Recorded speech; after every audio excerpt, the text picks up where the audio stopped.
हमारे श्री नरेंद्र सिंह जी, श्री ध्रुव सिंह जी, श्री ऋषिकांत जी जो जिलाध्यक्ष लालगंज से, श्रीमती शकुंतला चौहान जी प्रदेश मंत्री हैं, श्री सहजानंद राय जी, श्रीमती मंजू सरोज जी, श्री सत्येंद्र राय जी, श्री अरविंद जायसवाल जी, श्री कृष्ण मुरारी विश्वकर्मा जी, श्री अखिलेश मिश्र भैया, हमारे गुड्डू भैया जो आपके सदस्य लड़े थे चुनाव, श्री जयनाथ सिंह जी जो हमारे पूर्व जिलाध्यक्ष हैं, श्री राम सूरज राजभर जी, श्री प्रशांत सिंह जी, श्री मनोज यादव जी, ब्लॉक प्रमुख तरवा, ब्लॉक प्रमुख अजमतगढ़, ब्लॉक प्रमुख हरैया, ब्लॉक प्रमुख कोलकाता, ब्लॉक प्रमुख पवई, ब्लॉक प्रमुख मोहम्मदपुर, ब्लॉक प्रमुख मार्टिनगंज, ब्लॉक प्रमुख फिलरियागंज, ब्लॉक प्रमुख महाराजगंज, हमारे ब्लॉक प्रमुख रानी की सराय, ब्लॉक प्रमुख जहानागंज, ब्लॉक प्रमुख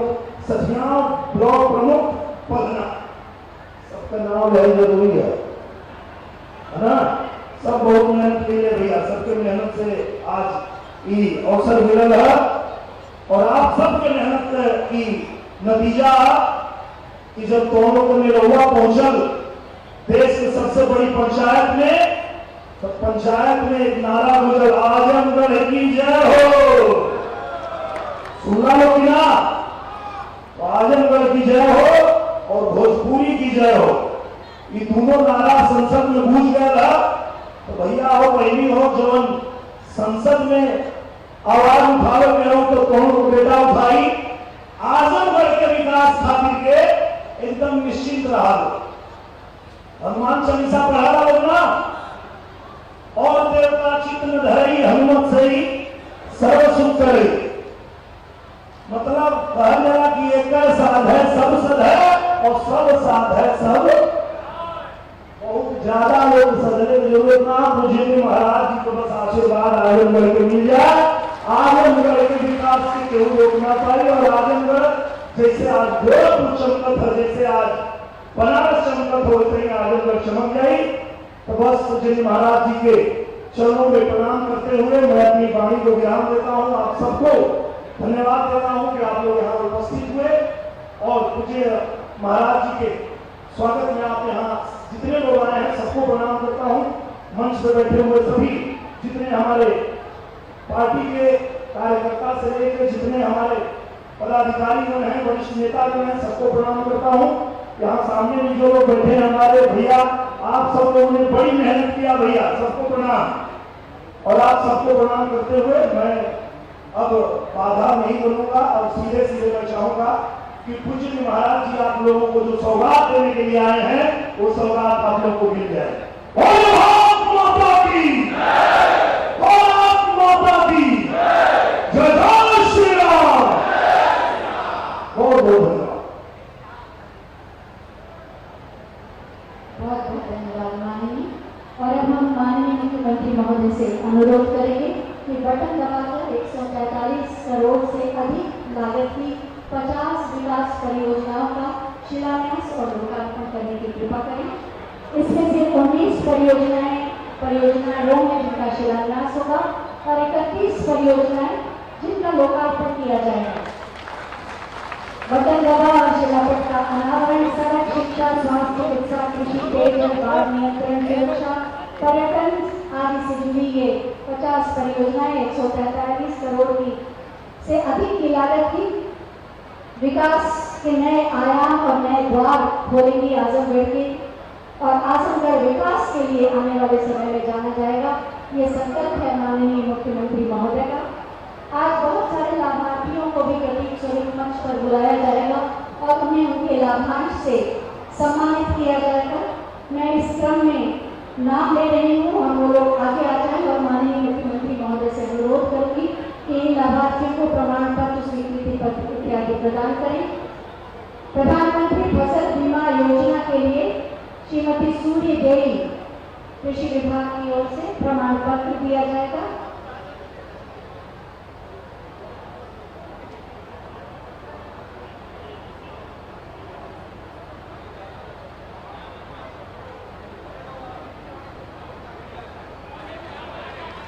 श्री सुभाष चंद्र प्रमाण पत्र प्रधानमंत्री फसल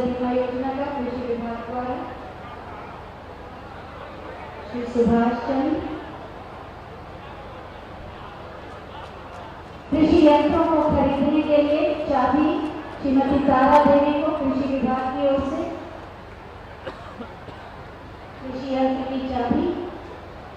श्रीमती अंकित देवी जी को भी कृषि यंत्र की चाबी। राष्ट्रीय ग्रामीण आजीविका मिशन के 1 लाख का डेमो चेक भीमराव अंबेडकर स्वयं सहायता समूह की पूनम जी को। राजा सुहेलदेव स्वयं सहायता समूह की कुसुम जी को भी 1 लाख का डेमो चेक। आपकी तालियों के बिना सब कुछ फीका सा लगता है। मुख्यमंत्री आवास योजना के लिए स्वीकृति पत्र दिए जाएंगे। स्वीकृति पत्र श्रीमती बदामी। मुख्यमंत्री आवास योजना का स्वीकृति पत्र श्रीमती मीना। प्रधानमंत्री आवास योजना शहरी के लिए चाबी।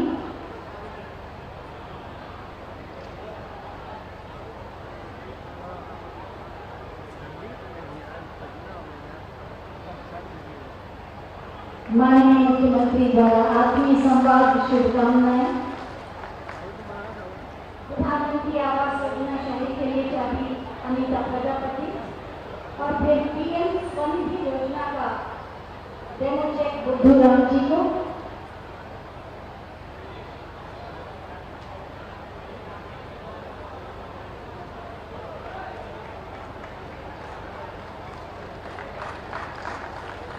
एक अभिभावक की तरह वो सभी लाभार्थियों से बातचीत कर रहे हैं, उनके जीवन के बारे में जान रहे हैं।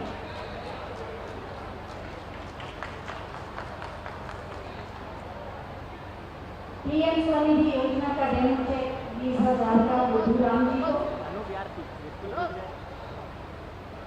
मुख्यमंत्री युवा स्वरोजगार योजना के लाभार्थी श्री प्रमोद कुमार यादव जी को 10 लाख का चेक। तालियां भी 2 से अनुपात में बजाइए। ओडीओपी के लिए श्री राजधानी यादव जी को 10 लाख का demo check. Motorcycle with I box के लिए स्वीकृति पत्र श्री दयाराम जी।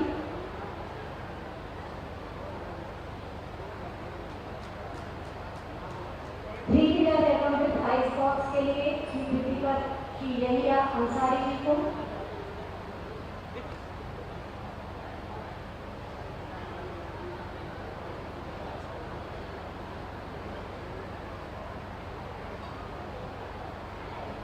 सभी से संवाद माननीय मुख्यमंत्री जी का और मुस्कुराते हुए ढेर सारा आशीर्वाद उनके खुशहाल जीवन के लिए। Golden card Ayushman golden card दिया जा रहा है। ममता निगम जय भारत इनके आयुष्मान गोल्डन कार्ड दिया जा रहा है।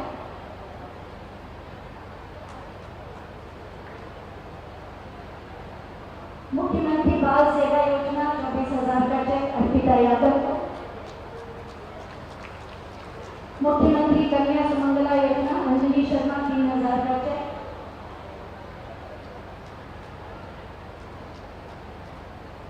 घरौनी प्रमाण पत्र जयाराम जी को। प्रधानमंत्री श्रम योगी मानधन पेंशन योजना अनंत प्रताप भारती जी को स्वीकृति पत्र। सभी के लिए एक बार जोरदार तालियां बजाते आपकी तालियों की शुभकामनाएं इन सभी को मिले। बहुत बहुत धन्यवाद माननीय मुख्यमंत्री महोदय। सबका साथ, सबका विकास, सबका विश्वास और सबके प्रयास के मूल मंत्र के साथ आजमगढ़ को विकास की नई पहचान देने के लिए संकल्पबद्ध है माननीय मुख्यमंत्री माननीय श्री योगी आदित्यनाथ जी। मैं बहुत ही आदर के साथ माननीय मुख्यमंत्री महोदय से अनुरोध करूंगी कि एक बार फिर हमारा मार्गदर्शन करें और अपने आशीर्वचनों से हमें अनुग्रहित करें। आपकी जोरदार तालियां।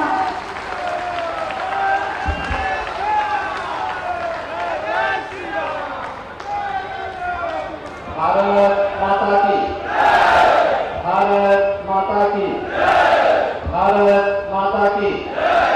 वंदे वंदे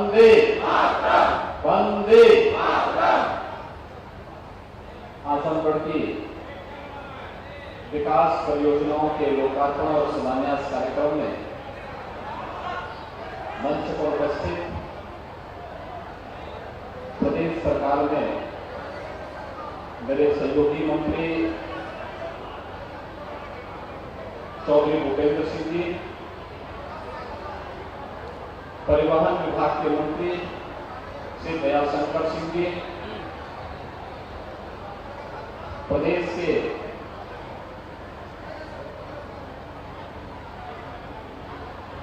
पर्यटन विभाग के मंत्री श्री दयाशंकर मिश्रा दयालु जी, कारागार विभाग के राज्य मंत्री श्री सुरेश राही जी, आपके लोकप्रिय सांसद श्री दिनेश लाल यादव निरोवा जी, विधान परिषद के माननीय सदस्यगण श्री यशवंत सिंह जी, श्री विजय बहादुर पाठक जी, श्री विक्रांत सिंह ग्रेसो जी,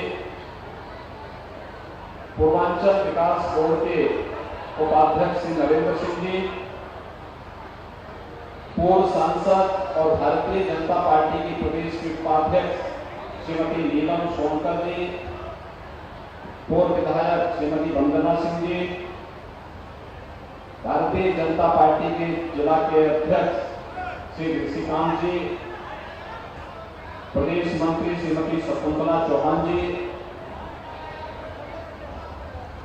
जिलाध्यक्ष ध्रुव सिंह जी, अखिलेश मिश्रा जी, मान्य विधायक श्री रामविलास चौहान जी और आज के इस कार्यक्रम में उपस्थित भारतीय जनता पार्टी के सभी पदाधिकारी,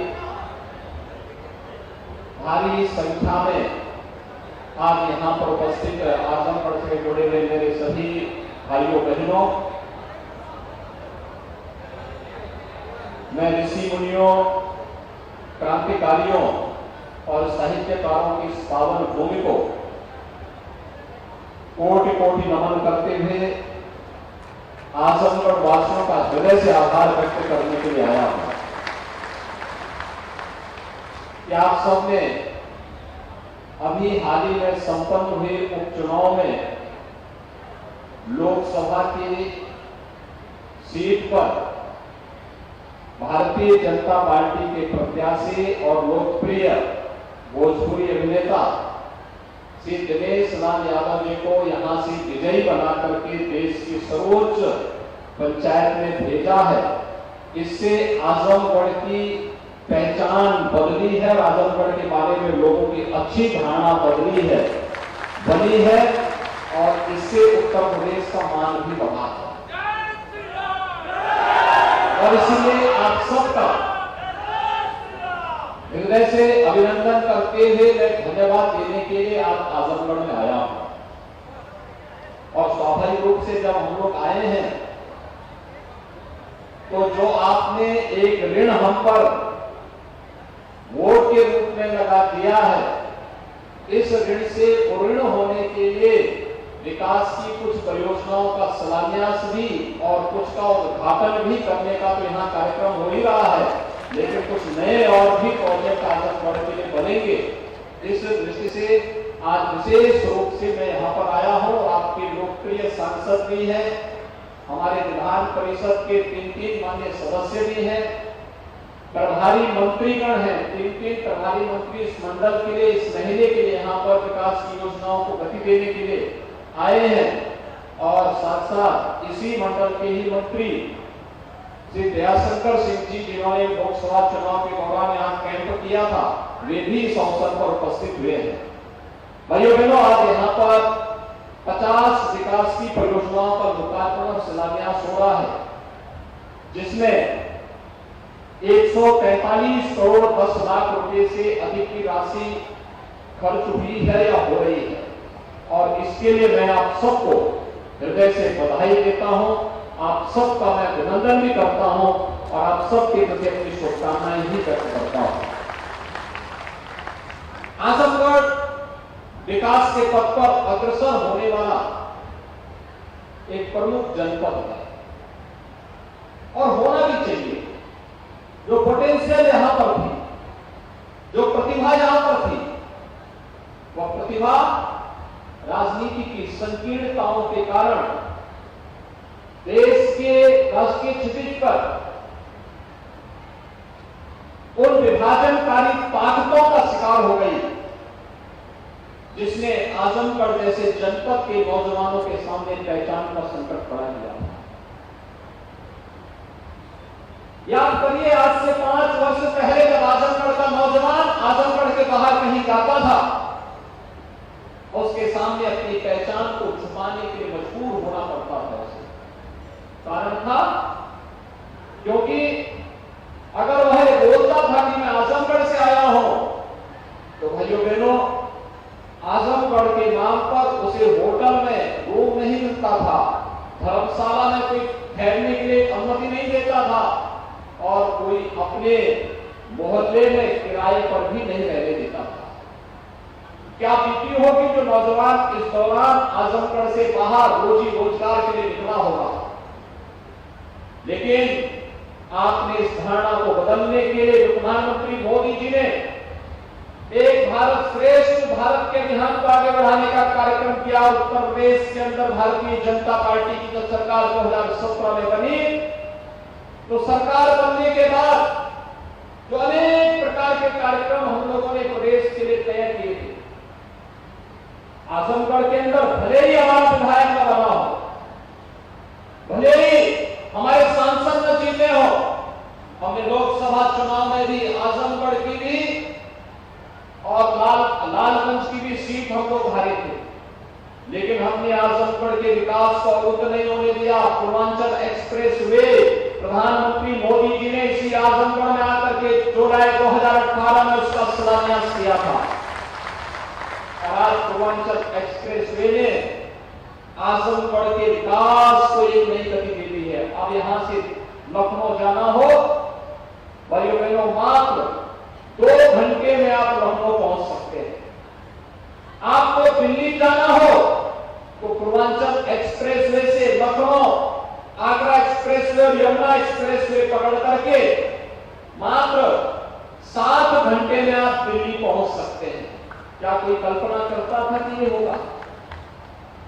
आजमगढ़ की जो वर्षों से मांग थी कि आजमगढ़ में एक विश्वविद्यालय स्थापित होना चाहिए, कहने के लिए बहुत सारे लोग आजमगढ़ में आए, लेकिन विश्वविद्यालय भी डबल इंजन की सरकार ने आजमगढ़ को दिया। और भाइयों बहनों, आजमगढ़ में महाराज सुहेलदेव के नाम पर विश्वविद्यालय का निर्माण कार्य भी आज युद्ध स्तर पर चलता है। आजमगढ़ साहित्यकारों की धरती रही है, और जब हम देश के बौद्ध साहित्य के क्षेत्र में, हिंदी साहित्य के क्षेत्र में गहन अध्ययन की बात करते हैं, तो यहाँ के ही बहुत जो सुप्रसिद्ध साहित्यकार थे, राधे राघव की जो रचनाएं हैं वह हम सबको एक नई दिशा देती है, और हम लोग उनके नाम पर विश्वविद्यालय में एक नई शोध पीठ को भी बढ़ावा देने का कार्य करने जा रहे हैं। इसलिए मैं आज इसकी सबसे पहले यहां घोषणा करने जा रहा हूं। उनके नाम पर बनेगा, यहां के नौजवानों को इस क्षेत्र में कार्य करने का एक अवसर प्राप्त होगा। बौद्ध साहित्य के बारे में, तिब्बती साहित्य के बारे में उनका जो अध्ययन है उसको जानने का अवसर प्राप्त होगा, और आजमगढ़ अपनी एक नई छवि के साथ आगे बढ़ता हुआ दिखाई देगा। अभी आपने देखा होगा मंच पर हम लोगों ने तमाम लाभार्थियों को सम्मानित किया। किसी को प्रधानमंत्री आवास योजना मिला है, किसी को मुख्यमंत्री आवास मिला है, किसी को आयुष्मान भारत का कार्ड मिला है, किसी को राशन कार्ड में मोदी का राशन कार्ड मिला है, किसी को रोजगार के लिए मत्स्य संपदा योजना के अंतर्गत रोजगार करने के लिए एक अवसर प्राप्त हुआ है, किसी महिला स्वयंसेवी समूह को रिवॉल्विंग फंड उपलब्ध कराया जा रहा है, और किसी को स्वयं के रोजगार के लिए भी एक अच्छी खासी धनराशि आज यहां पर उपलब्ध करवाई गई। यानी जितने कार्य हैं विकास की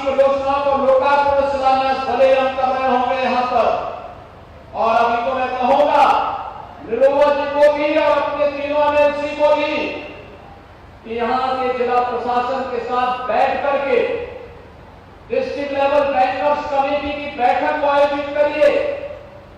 उत्तर प्रदेश के व्यवसायिक शिक्षा और कौशल विकास विभाग के साथ बैठक करिए और एक भारी रोजगार मेले का आयोजन आजमगढ़ के अंदर किया जाए, जिससे यहाँ के नौजवानों को आजमगढ़ के अंदर ही नौकरी की संभावनाओं के लिए नियुक्ति पत्र यहीं से जारी हो सके। मैं कल गोरखपुर में था, मैं गोरखपुर में था, 136 कंपनियां कल गोरखपुर में आई थी और 136 कंपनियां जो गोरखपुर में आई थी उन 136 कंपनियों में इसमें फार्मेसी की भी थी, पैरामेडिकल की भी थी, नर्सिंग की भी थी और अलग अलग उसमें थी। मारुति सुजुकी ने भी वहां पे, रिलायंस जियो ने भी वहां पर अपना कैंप लगाया था और एक दिन में गोरखपुर के अंदर, अकेले गोरखपुर महानगर में कल 5000 नौजवानों को नियुक्ति पत्र वहां पर देने का काम हुआ है। हम लोगों ने विगत 5 वर्ष के दौरान 5 लाख नौजवानों को सरकारी नौकरी दी। आज सरकारी नौकरी की जब बात होती है तो भाइयों बहनों, कोई किसी के साथ भेदभाव नहीं कर सकता। आज हमारे उत्तर प्रदेश के नौजवानों के साथ कोई भेदभाव नहीं कर सकता। नौजवान को उसकी योग्यता के अनुरूप नौकरी देना इस सरकार का कार्य है, सरकार ने किया। जो भी नौजवान आया उसको हम लोगों ने सरकारी नौकरी के साथ जोड़ने का काम किया। उसकी प्रक्रिया है, उस प्रक्रिया के साथ जोड़ा, उसने नौकरी प्राप्त की, उसके साथ कोई भेदभाव नहीं हुआ। 1 करोड़ 61 लाख प्रदेश के नौजवानों को रोजगार की संभावनाओं के साथ जोड़ा। प्रदेश के अंदर कानून व्यवस्था की बेहतर स्थिति ने आज प्रदेश के अंदर रोजगार की संभावनाओं को आगे बढ़ाया। व्यापक पैमाने पर 1 करोड़ 61 लाख नौजवानों को नौकरी मिली। व्यापक पैमाने पर वे नौजवान आज स्वावलंबन के पूर्ण अग्रसर हैं और 60 लाख से अधिक उद्यमी और कारीगर और हस्तशिल्पियों ने स्वतः रोजगार के साथ जोड़ करके इस कार्यक्रम को आगे बढ़ाया है। हमने बैंकों से लोन दिलाया, सस्ते दर पर लोन दिलाया, आवश्यकता पड़ी तो सरकार से सब्सिडी भी दी हुई। मुख्यमंत्री अप्रेंटिसशिप योजना दिलाई कि विश्वविद्यालय, महाविद्यालय, पॉलिटेक्निक, इंजीनियरिंग कॉलेजेस में पढ़ने वाले जो हमारे छात्र हैं, अगर वह उद्योग के साथ जुड़ते हैं, आवश्यक नहीं कि हर परिवार की आर्थिक स्थिति एक जैसी होगी। जो कमजोर परिवार के लोग हैं, फीस नहीं है, हम उसको उद्योग के साथ उस नौजवान को सब जोड़ेंगे और मुख्यमंत्री अप्रेंटिसशिप योजना के अंतर्गत उस नौजवान को एक निश्चित मानदेय सरकार भी उपलब्ध कराएगी, उद्योग भी उपलब्ध कराएगा और पढ़ाई भी करेगा, उद्योग में काम भी करेगा, अपना प्रोजेक्ट वर्क भी आगे बढ़ाता जाएगा और उसके सामने आजीविका का संकट भी नहीं खड़ा होगा। वो कहीं भी जाएगा, देश और दुनिया के अंदर उसे सम्मान मिलेगा। ओडीओपी के लिए भी हम यहां पर कार्य करने जा रहे हैं। 1 डिस्ट्रिक्ट 1 प्रोडक्ट। आपने देखा होगा, अभी मुझे यहां के जिलाध्यक्ष ने और यहां के सांसद जी ने एक जनपद एक उत्पाद की जो ब्लैक पॉटरी है वो मुझे भेंट की, मंत्रियों को भेंट की। यह आजमगढ़ की एक पहचान है। यहाँ के हस्तशिल्पियों, यहाँ के कारीगरों ने, आप देखिए विपरीत परिस्थितियों में इस कार्यक्रम को आगे बढ़ाया और मैं यहाँ के जिला प्रशासन से कहूंगा कि इस उद्यम को आगे बढ़ाने की आवश्यकता, अधिक से अधिक लोग इसमें रोजगार के साथ जुड़ सके, इन्हें फ्री में मिट्टी मिल सके। जहां हमें व्यवस्था देनी होगी वहीं कॉमन सर्विस सेंटर के माध्यम से इन्हें तकनीक उपलब्ध कराना, इनके लिए मार्केटिंग की व्यवस्था कराना, इन्हें हर प्रकार की सुविधाओं से युक्त करना और ये सभी कार्यक्रमों के साथ अगर हम इसे जोड़ते हुए दिखाई देंगे तो भाइयों बहनों, विकास दूर नहीं होगा और साथ साथ हर नौजवान स्वावलंबन की ओर अग्रसर होगा और नौजवान अगर स्वावलंबन की ओर अग्रसर हो गया तो समाज और राष्ट्र स्वयं स्वावलंबी हो जाएगा। हमारी सबसे बड़ी ताकत है हमारा नौजवान और इस नौजवान को हर प्रकार से तकनीक से युक्त करने के लिए इस सरकार ने तय किया है कि 2 करोड़ स्नातक और प्रास्नातक नौजवानों को हम टैबलेट और स्मार्टफोन की सुविधा से युक्त करेंगे। अब तक हम लोग लगभग 15 लाख नौजवानों को टैबलेट और स्मार्टफोन उपलब्ध करवा चुके हैं। हमारा प्रयास है इसे इस स्तर पर आगे बढ़ाने का। कोरोना के कारण चिप्स होती है जो हर टैबलेट और स्मार्टफोन पे लगती वो नहीं उपलब्ध हो पा रही है। प्रोडक्शन थोड़ा धीमा है, अन्यथा अब तक हम बड़े पैमाने पर नौजवानों को इस सुविधा से युक्त करने की हमारी इच्छा थी।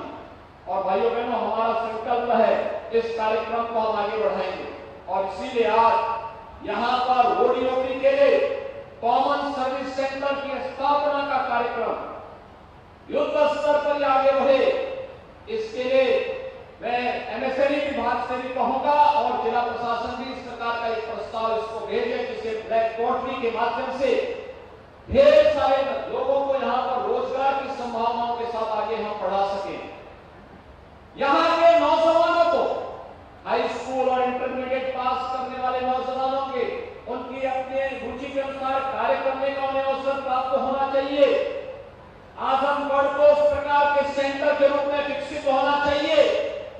इसकी जो छवि खराब की गई थी, इस छवि से उभरने की आवश्यकता है और इसलिए आवश्यक होगा सरकार इस दिशा में प्रयास कर रही है जिसे और मैं पहुंचाऊंगा जिला प्रशासन इस तरह का एक प्रस्ताव दें कि मेडिकल कॉलेज के कैंपस में एक पैरामेडिकल का भी कॉलेज वहां स्थापित हो। पैरामेडिकल के माध्यम से ढेर सारे नौजवानों को प्लेसमेंट की 100% गारंटी देने वाली एक सुविधा। 6 महीने का कोर्स, 1 साल का कोर्स, 2 साल का कोर्स किया, सर्टिफिकेट का कोर्स है और उस कोर्स के माध्यम से उसे तत्काल नौकरी की संभावना। और जब कोर्स प्रारंभ हो हमें प्रयास करना चाहिए कि वहीं पर हम लोग प्लेसमेंट कंपनियों को भी बुला करके उन्हें रोजगार उपलब्ध करवाने की कार्रवाई साथ साथ भी करें। एक बड़ा कार्य हो सकता है। और भाइयों बहनों, अभी तो हम लोग बहुत सीख आने वाले हैं। यहाँ पर आपने भोजपुरी कलाकार को सांसद बना के भेजा है तो स्वाभाविक रूप से कला के क्षेत्र में भी कुछ कार्य होना चाहिए। हम लोग अभी हरिहरपुर जाएंगे कुछ देर बाद और हरिहरपुर की जो संगीत की परंपरा थी जो विश्वविख्यात थी, हरिहरपुर की इस परंपरा को और मजबूती के साथ आगे बढ़ाने के लिए क्या कुछ हो सकता है, आज हम उन संभावनाओं को भी आगे बढ़ाने जा रहे हैं। भाइयों बहनों, मैं आप सबको इस बात के लिए आश्वस्त करने के लिए आया हूं। देखिए, हमारा कोई सांसद और कोई विधायक रहा हो न रहा हो, कोरोना कालखंड में 3 बार मैं आजमगढ़ आया था। आज फिर आजमगढ़ में आया हूं और मैं फिर आपसे कहने के लिए आया हूं। मैं जब मुख्यमंत्री नहीं था तब भी मैं आता था। एक सांसद गोरखपुर का था लेकिन आजमगढ़ में मैं वैसे धड़ल्ले के साथ आता था। और आज फिर मैं आपके पास आया हूं आपसे कहने के लिए कि आज पूर्वांचल एक्सप्रेस वे यहाँ के विकास की एक बैकबोन बनने जा रही है। गोरखपुर लिंक एक्सप्रेस वे काफी लगभग 18 से 20 किलोमीटर का दायरा वो आजमगढ़ जनपद में तय करते हैं। पूर्वांचल एक्सप्रेस वे लगभग 83 किलोमीटर आजमगढ़ जनपद में तय करते हैं। यानी ये सभी चीजें इस बात को बताती हैं कि विकास इन परियोजनाओं को आगे बढ़ाने से ही हम सबके जीवन में परिवर्तन आएगा। और आज हम लोग जब समीक्षा बैठक करेंगे तो विश्वविद्यालय की प्रगति को भी तेजी के साथ आगे बढ़ाने के लिए क्या कुछ हो सकता है, उसके लिए हम पहले 108 करोड़ रुपए की व्यवस्था कर चुके हैं जिससे तेजी के साथ विश्वविद्यालय के कार्य में किसी भी प्रकार की बाधा न आने पाए और एक भव्य विश्वविद्यालय आजमगढ़ को उनकी भावनाओं के रूप प्राप्त हो सके।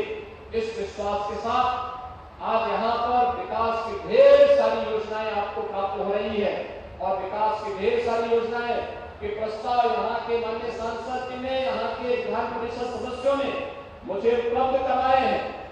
इन सबको हम तेजी के साथ आगे बढ़ाएंगे इस विश्वास के साथ। भाइयों बहनों, मैं आप सबको आज के इस अवसर पर हृदय से बधाई देता हूँ, आपको चुनाव जिताने के लिए हृदय से धन्यवाद देता हूँ और आप सबसे आह्वान करता हूँ। यह देश आजादी का अमृत महोत्सव मना रहा है।